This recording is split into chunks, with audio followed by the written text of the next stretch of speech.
Dominique Tapie et sa fille Sophie se sont récemment enfermés dans un château pour la saison 4 du jeu de bluff et d'enfermement de M6, Les Traîtres. L'occasion pour la veuve de Bernard Tapie, décédée en 2021 à l'âge de 78 ans des suites d'un cancer, de faire le point sur sa vie actuelle.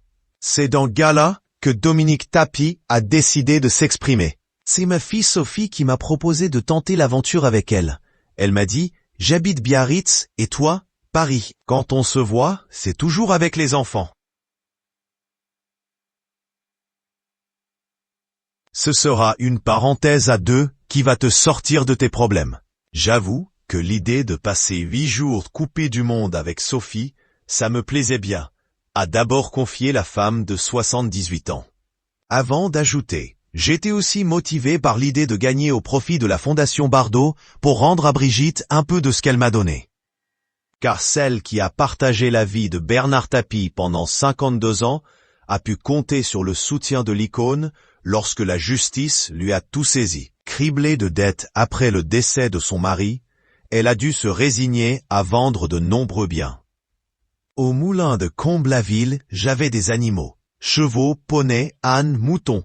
On s'est appelé avec Brigitte et en 2 minutes, elle m'a dit « je m'occupe de tout pour les placer ». Elle a tenu parole et même respecté mon souhait de ne pas séparer ceux qui s'étaient attachés les uns aux autres. Brigitte a été extraordinaire, a-t-elle ensuite raconté. Aujourd'hui, Dominique Tapie organise sa vie seule. Je prends toujours des cours de danse 2 fois par semaine. Et je marche au moins 5 km par jour au gré des sorties de ma chienne Vivi, a-t-elle expliqué. Avant de confier, j'ai une vie active, beaucoup d'amis fidèles autour de moi qui m'aident, y compris matériellement. À la mort de Bernard, Jean-Louis Borloo, un ami de 40 ans, m'a pris sous son aile. Il m'a logé pendant 1 an. Quand j'ai un problème, je l'appelle. Dominique Tapie peut aussi compter sur le soutien de ses 2 enfants. J'ai mon fils Laurent, revenu vivre à Paris, et je vais souvent en séjour chez Sophie, à Biarritz, ou chez Nathalie, la fille aînée de Bernard, à La Ciotat. Car mon mari est enterré à Marseille.